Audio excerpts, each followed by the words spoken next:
მეგობრებო, თუ მოგწონთ ჩვენი ვიდეოები და ის, რასაც ვაკეთებთ, გთხოვთ დააჭირეთ მოწონებას, გამოიწერეთ არხი და გაუზიარეთ ვიდეო მეგობრებს.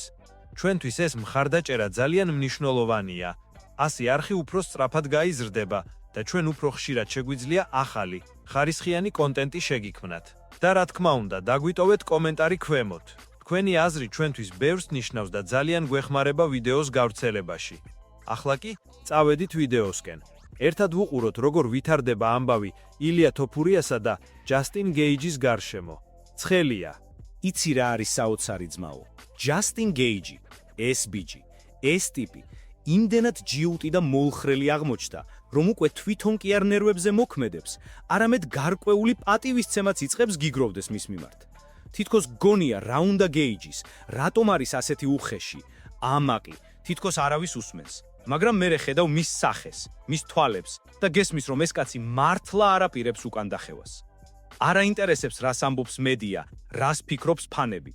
მას თავისი პოზიცია აქვს და ბოლომდე უჭერს მხარს საკუთარ გადაწყვეტილებას. გეიჯიმ უარი თქვა ისეთ ბრძოლებზე, რომლებიც სხვებისთვის ოქროს ბილეთი იქნებოდა, მაგრამ ის ისევ ჯიუტად დგას, როგორც რამდენიმე თვის წინ. არა მხოლოდ არ დაუხევია უკან, არამედ კიდე უფრო ღმად ჩაძრა ამ თავისი პრინციპულობის ხრელში.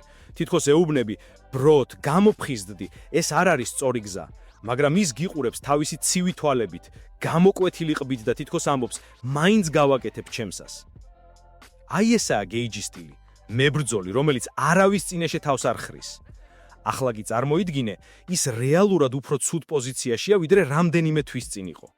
უარი თქვა ბრძოლებზე, დაკარგა შესაძლებლობები, მაგრამ მაინც იმავე ტონით საუბრობს, თითქოს არაფერი შეცვლილა. ეს უკვე რაღაც სახის სიგიჯეა, მაგრამ ამ სიგიჯეშია რაღაც გმირული. გეიჯის სახეზე წერია, მე არ უნებდები. და ეს ფრაზა მის თვალებში უფრო ძლიერად ჩავს, ვიდრე ნებისმიერ ინტერვიუში ნათქვამი სიტყვა. და აი აქედან იწყება მთელი დრამა. ედი პიმბლეტმა უარი თქვა ბრძოლაზე ჯასტინთან. ანუ ოფიციალურად ედი თქვა, არა. და იფიქრებდი, გეიჯი აფეთქდებოდა, რაღაცას იტყოდა ხმამაღლა, მაგრამ არა. ის ისევ ისე ზის, თითქოს არაფერია. თითქოს თავადელის როდის მოიტყუებენ მისი სიტყვები კიდევ ერთხელ. და ამ დროს ფანები, ჟურნალისტები ყველა საუბრობს იმაზე, რამდენად გიჟი გახდა ეს კაცი, მაგრამ სინამდვილეში შეიძლება სწორედ ამიტომ უყვართ მას, რადგან არავის არ აძლევს იმას, რასაც ელიან. ახლა როცა საუბარია იმაზე, რატომ არ უნდა მიეცეს გეიჯის ტიტულის შანსი. ბევრს ავიწყლება, რომ ეს კაცი ერთხელ უკვე დაეთანხმა UFC-ს მხოლოდ იმიტომ, რომ ფილმი არ ჩაფლავებულიყო. მაშინ მან მიიღო ბრძოლა მაქს ჰოლოვეის წინააღმდეგ, მიუხედავად იმისა, რომ შეეძლო დაეცადა და დაეცვა თავისი რეიტინგი. ამ ბრძოლამ კი დამანგრევლად იმოქმედა მის კარიერაზე. მაქსმა უბრალოდ გაანადგურა და მაშინ ჯასტინი დაეცა სახით იატაკზე. ნოკაუტი, რომელსაც ყველა იხსენებს. სწორედ ამიტომ ახლა ის ამბობს, მე, ჩემი ვალი გადავიხადე, ახლა ჩემი დროა. და აი აქედან იწყება მთელი დრამა. ერთ მხარეს დგანან ისინი, ვინც ამბობს, გეიჯი თავისი საქციელით არ იმსახურებს ტიტულის შანსს, მეორე მხარეს კი არიან ისინი, ვინც ფიქრობს, ეს კაცი უკვე იმდენჯერ დაეხმარა UFC-ს, რომ ერთ მადლობას მაინც იმსახურებს. მაგრამ გეიჯის პრობლემა იმაშია, რომ ის მხოლოდ მადლობას კი არ ითხოვს, მას ტიტულის შანსი უნდა. სრული ოფიციალური ბრძოლა ილია თოფურიასთან. ახლა წარმოიდგინე, თოფურია უკვე ჩემპიონია, პოპულარობაც უზარმაზარი აქვს, ევროპელი გულშემატკივარი მასზე გიждდება, ესპანელი, ქართველი, ყველგან თავისი ხალხი აქვს და გეიჯი ამბობს, მე უნდა ვიბრძოლო ილიასთან, თითქოს ეუბნები სამყაროს, მე ამერიკელი ვარ, ვიბრძვი თავისი ქვეყნისთვის, არასოდეს არ დამურღვია კონტრაქტი, არასოდეს არ მithქვია უარი ბრძოლაზე. ეს მისი არგუმენტია. და ნაწილობრივ მართალიც არის, მაგრამ საკმარისია ეს იმისთვის, რომ დაუყოვნებლივ მიიღოს ტიტულის შანსი? როცა ჟურნალისტმა კითხა, როდის ვნახავთ ჩვენს ნეგდებ ბრძოლას, გეიჯმა მშვიდად უპასუხა, ვგეგმავ ბრძოლას, როდესაც ილია თოფურია იბრძოლება.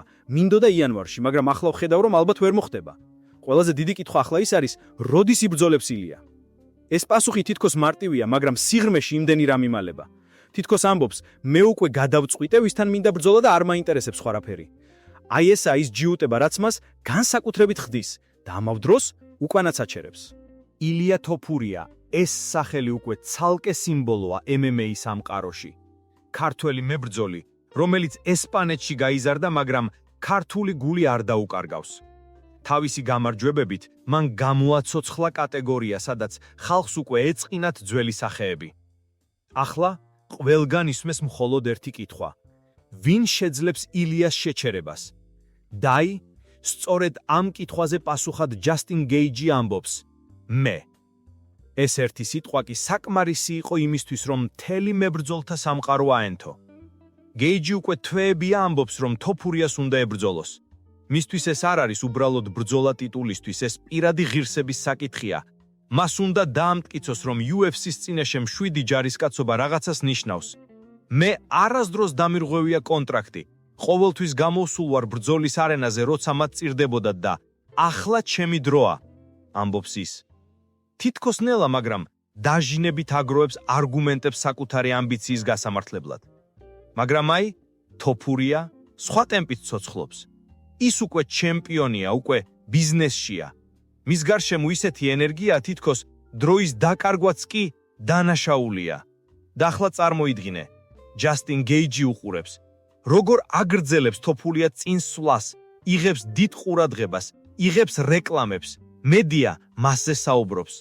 და ის, ვინც ერთხელ იყო UFC-ს ყველაზე აფეთქებადი მებრძოლი, ახლა უბრალოდ ელოდება. ეს ელოდება კი ნელა კლავს კაცს, რომლის სისხლშიც ბრძოლაა ჩაწერილი. გეიჯი ამბობს, რომ თოფურიას ბრძოლა იანვარში უნდოდა, მაგრამ ახლა ეს თარიღი თითქმის გამორიცხულია. თუ ილია იბრძოლის ივნისში, ეს შენი ბრალია, ჯასტინ, ასე უპასუხა ერთ-ერთმა ჟურნალისტმა. და მართალია, თოფურიამ თავად ვერ დაგეგმავს ბრძოლას იმ კაცთან, რომელიც არც კის ამბობს და არც არას. გეიჯი კი თავის ჯიუტ პრინციპებზე დგას და არც აცედანს, არც აჩქარებს, თითქოს ძალით წელავს ყველაფერს, თითქოს თამაშობს. მაგრამ ეს თამაში ძალიან სახიფათოა. UFC-ს სამხაროში მოთმინება ფუფუნებაა და როცა ზედმეტად ბევრს ითხოვენ, ფანები სწრაფად კარგავენ ინტერესს. დღეს ისინი გიყვებიან, ხვალ კი სხვა სახელზე ლაპარაკობენ. გეიჯი კი თითქოს ვერ ხედავს, როგორ კარგავს იმპულსს. მის თავში მხოლოდ ერთი აზრია: მოვითხოვ იმას, რაც მეკუთვნის. ეს სიტყვები თითქოს ზუსტად აღწერის მის ბუნებას, მაგრამ რეალობაში ეს არის მებრძოლის ყველაზე სახიფათო სიბრმავე. პედი პიმბლეტი, ახალგაზრდა, ხმაური, ექსცენტრიკული ბრიტანელი, რომელიც ახლა პოპულარობის პიკზეა, თითქოს შემთხვევით ჩაერთო ამ ისტორიაში. მას შეუსთავაზეს ბრძოლა ჯასტინთან, მაგრამ ინფორმაცია აირია. ზოგი ამბობს, რომ პედიმ თქვა არა, ზოგი კი ამბობს, რომ სწორედ ჯასტინ მარდა თანხმდა. დაი, აქ იწყება მთელი ქაოსი.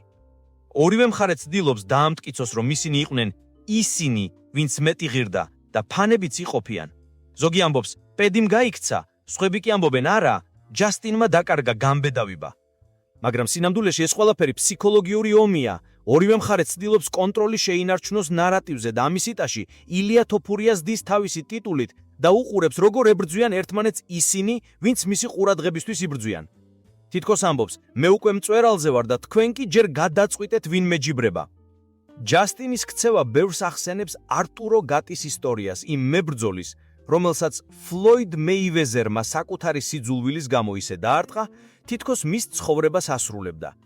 თუ ილიამ გადაწყვიტა, რომ ჯასტინი იმდენად გამაღიზიანებელია, რომ ჯობია გაკვეთილი ასწავლოს, მაშინ ეს ბრძოლა შეიძლება მოხდეს მხოლოდ სიძულვილის საფუძველზე, ამბობს ერთ-ერთი ანალიტიკოსი. მაგრამ აქ მთავარი კითხვაა: სურს კი ილიას ეს ომი საერთოდ? ამ ეტაპზე UFC-სთვის ლოგიკურია თოფურიას უფრო დიდი შოუების მიცემა.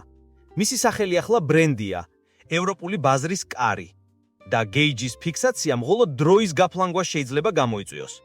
თუმცა თუ გეიჯი ამით ცდილობს მეტი ფული მოითხოვოს, თუ ეს უბრალოდ სვლაა შესაძრნობლად, მაშინ კი ის ჭადრაკს თამაშობს და არა მორიგი ქუჩის ჩხუბს. ეს იქნებოდა ნამდვილი სიბრძნე. მომეცით ილია, ან მომეცით 3 მილიონი. და მაშინ უკვე სხვა კონტექსტი ექნება ყველაფერს. მაგრამ ამისთვის საჭიროა, რომ ის საკუთარ ჯიუტ თავში ერთი აზრი ჩაუსვას. UFC არავის ვალს არ აბრუნებს ემოციის გამო. ისინი ბიზნესად ფიქრობენ, არა როგორც მეგობრობა.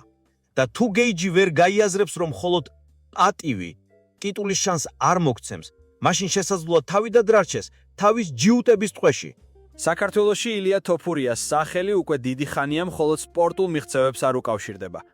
ის იქცა ერთგვარ სიმბოლოდ, მებრძოლაც, რომელიც უცხო მიწაზე გაიზარდა, მაგრამ ქართველად დარჩა. ყოველი მისი ბრძოლა საქართველოში პატარა დღესასწაულია და როცა ის ოქტაგონზე გამოდის, ხალხს გულში რაღაც სხვანაირად ეძვრის სისხლი. და აი ამ ფონზე ჩნდება ჯასტინ გეიჯი, ამერიკელი, ძლიერი, უხეში თავისი პრინციპებით გამაგრებული მებრძოლი, რომელიც ამბობს: მე უნდა ვიბრძოლო ილია თოფურიასთან. საერთოდ, ქართულ ცნობიერებაში ეს ფრაზა არ აღიქმება უბრალოდ სპორტულ მოთხოვნად. ხალხი ამას ისე ხედავს, თითქოს ესა ორი სამყაროს შეჯახება. ერთი, ახალგაზრდა ქართველი ჩემპიონი, რომელიც ავადოგრძნობილ ენერგიას ატარებს და მეორე, ამერიკული სისტემა, რომელიც მიჩვეულია, რომ საბოლოო სიტყვა მაინც მათ ეკუთვნით. და ის სწორედ ამ ფონზე გეიჯის განცხადებები ქართულ საზოგადოებაში გარკვეულად ირონიით აღიქმება. თითქოს ხალხი ამბობს, ამ კაცს გონია, რომ თოფურია თავისი გზიდან გადაუხვევს მხოლოდ იმიტომ, რომ ის ამერიკელია? მაგრამ უნდა ითქვას, ჯასტინ გეიჯის მიმართ საქართველოში არც სიძულვილია და არც ზიზღი. უფრო რაღაცნაირი ცივი პროტივისცემაა. მას ხედავენ როგორც მებრძოლს, რომელსაც თავისი სიამაყე არ აძლევს მოსვენებას. ის არ არის ცუდი ბიჭი, უბრალოდ ზედმეტად ჯიუტია, ზედმეტად პირდაპირი და ზედმეტად თავდაჯერებული. ამიტომაც, როცა ის ამბობს, მე არასდროს დამირღვევია კონტრაქტი, არასდროს გავქცევი ვარ ბრძოლას და ყოველთვის ვემსახურებოდი UFC-ს. ქართულ ფანებში ჩნდება კითხვა: და მე რა? ეს ნიშნავს, რომ ილიამ შენთან ბრძოლა უნდა მიიღოს მხოლოდ ამ მიზეზით? თოფურია ამ ყველაფერზე არ საუბრობს. არც პასუხობს პირდაპირ, არც ირონიით, არც აგრესიით. ეს სიჩუმე კი ბევრად უფრო ძლიერი იარაღია, ვიდრე 1000 განცხადება. ის უბრალოდ აგრძელებს ვარჯიშს, აგრძელებს პრომოებს, აგრძელებს გამარჯვების აურას შენარჩუნებას.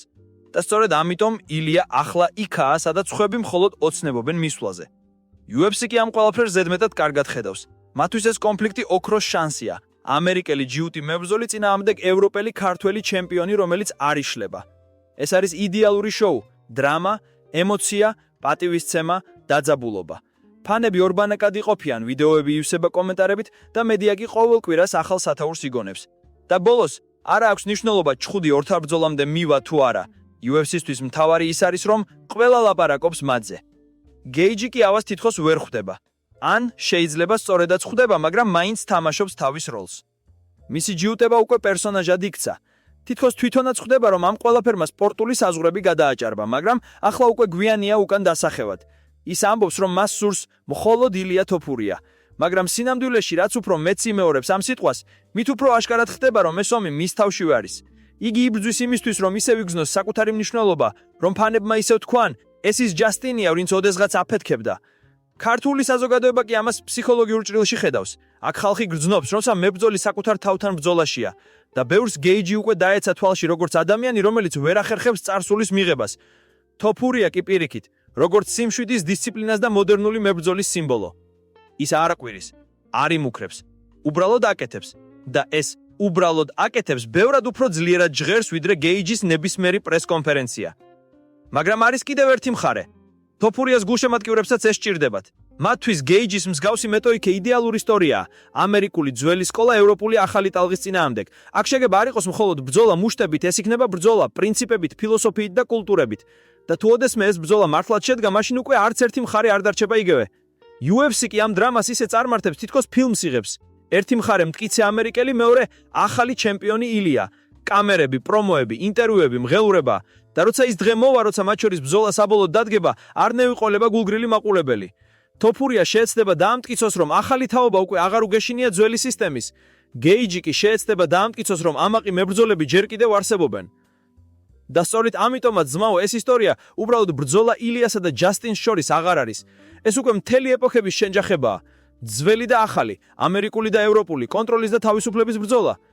და ვინც ამ ომს მოიგებს, ის მხოლოდ ოქროს ქარს კი არა მოიგებს, მომავლის ხმასაც მოიგებს.